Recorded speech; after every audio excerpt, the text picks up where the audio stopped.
Mesdames, Messieurs, bonjour. Bonjour à tous, chers amis, chers membres, abonnés ou pas de notre chaîne Facebook et YouTube, Élisée Yonta. Je suis Élisée Yonta, analyste financier et économiste, et je fais une vidéo qui s'intitule Partenariat multilatéral entre le Niger et le PNUD pour le développement de l'agriculture. Voilà.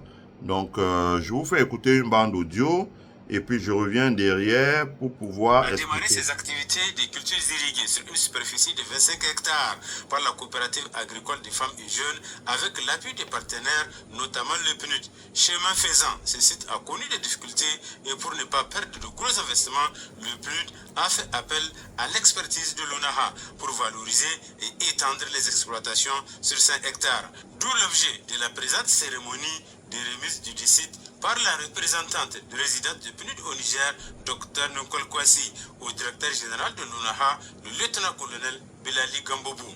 Dans leur mot introductif, les représentants du chef du village de Bossagé et l'administrateur délégué de Brunangauré, commissaire principal de police Rachidou Garba, ont expliqué le bien fondé d'une telle démarche et mandaté expressément le directeur général de l'ONAHA de transmettre les plus vives et sincères reconnaissances des populations de Boboy et de Boussage en particulier au président de la République, chef de l'État, le général d'armée Abdrahman Tchani, ardent défenseur de la cause rurale, pour sa vision éclairée et le choix de bâtir un Niger nouveau, totalement souverain.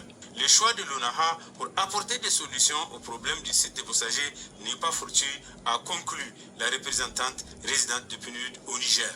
Nous avons eu l'idée justement pour pouvoir créer un poumon, démontrer que c'est possible d'avoir des grands périmètres agricoles au niveau du Niger pour la jeunesse. Nous avons approché ONAHA après avoir d'abord visité certains sites que ONAHA a fait. Nous sommes allés voir le DG qui était vraiment disponible, qui a accepté d'être un grand partenaire avec le PNUD pour pouvoir faire l'exploitation, le système irrigatoire et l'exploitation agricole. Cette visite et cette remise de site est vraiment le point culminant pour nous de officiellement remettre le site au DG de ONAHA pour leur permettre justement de travailler avec les communautés ici présentes pour l'exploitation de 115 hectares et pendant que le PNUD voit les arrangements pour les 25 hectares restants.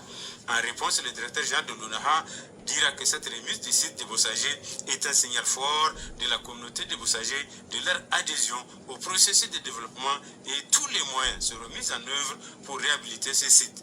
Ce projet, en réalité, on l'a pris dans un seul sens. On l'a pris dans le sens du projet que le président de la République, chef de l'État, son Excellence, le général d'armée, Abdrahman Tchani, nous a confié. En ce sens, de trouver toutes les voies et moyens pour garantir l'autosuffisance alimentaire à l'échelon 2027. Donc ça cadre avec la mission dans laquelle on se trouve. Vous nous avez approché dans un cadre complémentaire qui est celui d'aider aussi la population à votre manière, d'aboutir et de rentrer dans le cadre de cette autosuffisance alimentaire. Je vous remercie infiniment au nom du président de la République, au nom du ministre de l'Agriculture et au nom de l'ONAHA. Le gouverneur de Dosso a rassuré davantage la communauté de Bossagé que des dispositions sont déjà prises pour relever tous les défis et faire du site de Bossagé un modèle dans la sous-région. Soyez rassurés que ce site, qui est à mon sens un joyau précieux, sera utilisé à bon escient au grand bonheur du Niger d'une manière générale et de la région de Dosso d'une manière particulière. Gouverneur de la région de Dosso. Merci Madame la représentante du PNUD. Soyez rassurés que ce projet nous va droit au cœur et le Niger saura tirer profit, Inch'Allah. Selon les techniciens de l'ONAHA, un premier travail de topographie est déjà fait, un bulle de nettoyage est sur place. Il reste seulement, dès les prochains jours, le dimensionnement des espaces et puis la phase de canalisation. Ainsi, la représentante résidente de PNUD, Dr Nkol Kwasi, a remis officiellement ce site au directeur général de l'ONAHA après la signature par les officiels du document autour du gouverneur de la région de Dosso. La délégation a enfin fait un tour du site pour visiter les différents équipements, le magasin, les châteaux d'eau et les espaces réservés à la production du maïs et sa transformation une fois que toutes les conditions sont réunies. Voilà, on s'arrête là. Bon, on s'arrête là. On s'arrête là, je dis. Voilà. On s'arrête là. Donc, vous avez vous-même vu, le PNUD, c'est le programme des Nations Unies pour le développement. Souvent, les agences des Nations Unies ont souvent été très critiquées en disant, bon, voilà, ils sont présents dans notre pays, qu'est-ce que ça change? Les cadres ont des salaires énormes, les grosses voitures, qu'est-ce que ça change pour les populations locales? Il faudrait que ça bouge et ça ne bouge pas. Et là, vraiment, ce qui s'est en train de se passer au Niger, vous allez regarder la vidéo que j'ai déjà faite sur Suicide, qui est une agence, une ONG de la coopération décentralisée entre le canton de Genève et je crois la région de Dosso au Niger. Ça s'appelle la coopération décentralisée via les ONG. Et maintenant, on parle de la coopération entre les agences des Nations Unies et le Niger.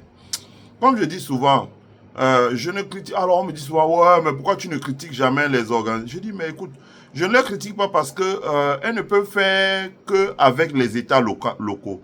Si les États locaux n'ont pas eux-mêmes un plan, bah, les gens en face ne peuvent rien faire. Vous avez vu bien vous-même que ici, il s'agit du PNUD qui a acquis un espace de 200, un périmètre, disons un espace de 200 hectares. De 200 hectares. Le PNUD a un espace de 200 hectares et environ 200 hectares. Et les 200 hectares, avec les moyens qu'ils ont, ils ont aménagé 75 hectares. Voilà. Ils ont aménagé 75 hectares. Ils voulaient découper les parcelles pour que les populations... Donc, vous voyez dans le reportage de la RTN, la radio-télévision du Niger, non, Télé Sahel, comme on dit, qu'ils avaient même déjà conçu un château d'eau et fait un forage pour que les gens puissent arroser, mais c'était pas assez. Donc, là-dessus, le PNUD a fait appel normalement. C'est ce que je dis toujours. Dans un pays... Les pays africains ne se développeront pas dans le modèle. Il faut tout emprunter à l'étranger et donner à des firmes multinationales. Ça, c'est un domaine qui... C'est une affaire qui enrichit les fonctionnaires et les politiques. Hein, vous comprenez? C'est pour ça que quand il y a eu les hommes en tenue qui ont pris le pouvoir dans l'AES, nous, on a dit, bon, on va faire du brainstorm. Au moins, ce qu'on essaie de voir autre chose que ce qu'on voit jusqu'à présent. Et après, on va comparer. Et au change, on voit très bien qu'ils s'en sortent pas mal, ces hommes en tenue. Ça veut dire quoi? Vous prenez le Niger, vous prenez le Niger aujourd'hui avec le PNUD. Le PNUD dit, bon voilà, moi, j'ai mis les moyens, j'ai développé 75 hectares. Elle a dit elle-même, elle s'est rendue voir le directeur général de l'ONA en lui disant, bon, voilà ce que nous avons commencé. Si on a votre appui, on va finir. Donc, le directeur général de l'ONA donc, avait les ressources de l'État du Niger. Ils ont des engins, etc., etc. Ils ont dit, bon, nous, on déplace des engins là, on va déblayer, on va nettoyer davantage de terrain. On va faire des parcelles. Ça veut dire que s'il y a 200 hectares, on est capable de dire, bon, voilà, il y a 50 familles qui vont travailler. Là, chaque famille va avoir 4 hectares. Ou bien il y a 40 familles qui vont travailler. Là, chaque famille va avoir 5 hectares, par exemple. Ou bien on va découper ça en 4 et on va installer 4 coopératives. Ça dépend de l'équation et de la résolution de l'équation qu'ils vont prendre. Mais ce qui est important, c'est que le PNUD dit, voilà, nous avons déjà commencé, nous sommes arrêtés à 75 hectares. L'ONA a dit, nous avons accéléré pour finir les 75, réaménager les 75 hectares. Et après, le PNUD dit, nous allons écrire à notre hiérarchie pour débloquer rapidement les moyens pour que vous puissiez finaliser, ça veut dire faire des barrages de retenue d'eau, aménager des digues pour la retenue d'eau, faire des forages à divers points pour que l'eau souterraine puisse jaillir du sol et qu'on puisse arroser pour produire des céréales. Donc, comme ils ont dit eux-mêmes, le maïs, après avoir produit le maïs, ils produisent le riz, après avoir produit le riz, ils peuvent produire le sorgho, ou bien ils peuvent faire des cultures maraîchères. Donc, ça permet de faire tourner. Donc, à partir du moment où vous mettez ça dans un pays qui a subi la guerre, c'est très important ce que je dis là. C'est vrai que j'ai l'habitude de dire en riant, mais c'est très important. À partir du moment où vous mettez ça dans des pays qui ont subi la guerre, qu'est-ce qui se passe? Pour des pays qui ont subi la guerre, vous avez l'eau, ils ont besoin de l'eau. Quand ils font des arrosages dans l'irrigation, ils commencent à produire. Quand vous avez l'insécurité dans une zone, l'un des meilleurs moyens de ramener le calme une fois que vous avez la maîtrise de l'aspect sécuritaire, c'est de remettre rapidement les populations au travail. Or, l'un des premiers moyens de remettre les populations au travail, et ça, le général Abdourahmane Tiani et ses collègues ont très vite compris, c'est de confier à l'armée, au génie militaire, l'aménagement des terres, l'irrigation, les travaux d'irrigation, d'amener l'eau, etc. et de distribuer les semences et encadrer les planteurs. À partir du moment où vous avez ça, les populations se remettent au travail parce que c'était les populations qui étaient parties, s'entasser à Niamey par exemple, parce qu'il y avait des problèmes sécuritaires. Maintenant, elles reviennent dans les campagnes. Si elles n'ont rien à faire dans les campagnes, ça ne va pas marcher. Elles seront encore des proies pour des bandes armées. Parce que si on vient leur dire, bon voilà, tu as 20 000 par jour, il faut seulement être celui qui va nous faire passer le carburant pour nous ravitailler à tel endroit. Ils vont se lancer dans une activité comme ça. En revanche, si on améliore les terres, on met les terres à leur disposition, on leur donne les moyens de travailler la terre, très rapidement ils produisent, le pays devient autosuffisant alimentaire. La vraie souveraineté, c'est quand vous êtes autosuffisant alimentaire. Vous pouvez avoir la puissance militaire, mais si vous ne nourrissez pas la population, elle va descendre dans la rue. Donc, la vraie souveraineté, c'est manger, pouvoir se nourrir décemment, à un coût qui est faible, avoir une économie qui ne soit pas extravertie. Ça veut dire que qui importe ce qu'elle consomme et qui ne produit pas ce qu'elle consomme. Donc là aussi, le Niger sort de l'extraversion. Donc ça fait des économies de devises, ça fait des emplois qui sont créés localement et ça crée des perspectives pour développer l'industrie l'agro-industrie. Donc ça c'est très bien. Je vais dire que c'est des modèles comme ça, dont on fait d'abord des vidéos comme ça pour qu'on ne perde pas tout ce qui s'est fait là. On archive également les vidéos de la RTN, mais à l'avenir, ça va nous permettre d'écrire des mémos, d'écrire des mémos qu'on va pouvoir publier dans les centres de recherche, des think tanks, des choses comme ça, parce que au moins là, on regarde de très près ce qui se passe et on comprend que souvent les anciens programmes qu'on a fait dans nos pays, je suis camerounais, hein, vous voulez que je me refais à quel pays? Je me refais toujours au Cameroun. Au Cameroun, on a fait des programmes. Les Simi Meunier sont arrivés, la Banque mondiale nous ont vendu des programmes foireux qu'on n'a pas compris. On a dit non, on va faire 600 000 tonnes de cacao de plus. Comment allez-vous faire 600 000 tonnes de cacao sans donner les semences aux gens, sans les donner les engrais, sans les encadrer, sans les aider à aménager, à tracer les terres? On voyait un monsieur avec un chapeau là qui s'appelait Jérôme Vondo, avec un bâton, il marchait dans les champs là, il marchait dans les champs avec la CATV qui couvrait ça. La conséquence, il a fait ça en 2010. 15 ans après, on avait dit on va produire 600 000 tonnes de cacao de plus. On n'a rien, hein? On n'a rien produit de plus.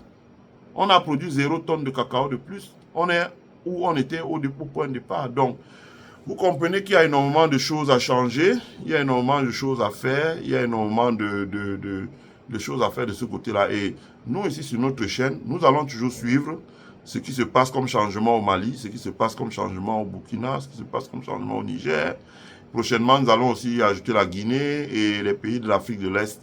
Dans les pays d'Afrique de l'Est, on va plutôt réfléchir pourquoi ils ont réussi. Mais quand on voit là, je dis encore, à partir du moment où les gens enchaînent en zone rurale, et c'est le meilleur moyen de ramener la sécurité au Niger, remettre la population rurale, de la zone rurale au travail, l'occuper, la consacrer à la production. Parce que quand vous-même vous produisez, vous n'avez pas intérêt. Hein, la fameuse théorie de Père Fosso Victor au Cameroun, qui avait dit quand tu as un plateau d'œufs, tu n'as pas intérêt à ce qu'il y a la bagarre, parce que c'est toi le premier perdant. On tape le plateau d'œufs, ça tombe. C'est la même chose là, les populations en zone rurale.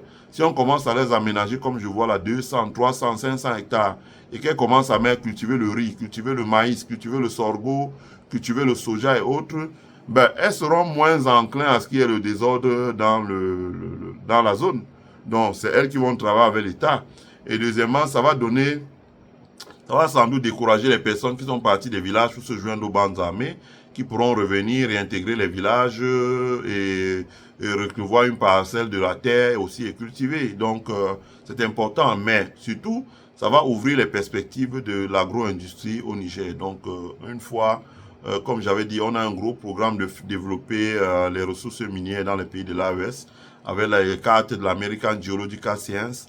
Et une fois qu'on aura passé ça, on va essayer de travailler pour dire quel modèle économique des pays comme le Niger, des pays comme le Burkina Faso, des pays comme le Mali peuvent développer dans le domaine de l'industrie. Voilà, donc hein, j'espère moi-même être au Niger, mais pas pour une conférence publique, mais pour essayer d'expliquer certaines choses aux autorités que je ne veux pas dire ici. Voilà, je vous remercie tous, je vous souhaite à tous et à tous de passer une merveilleuse et agréable semaine.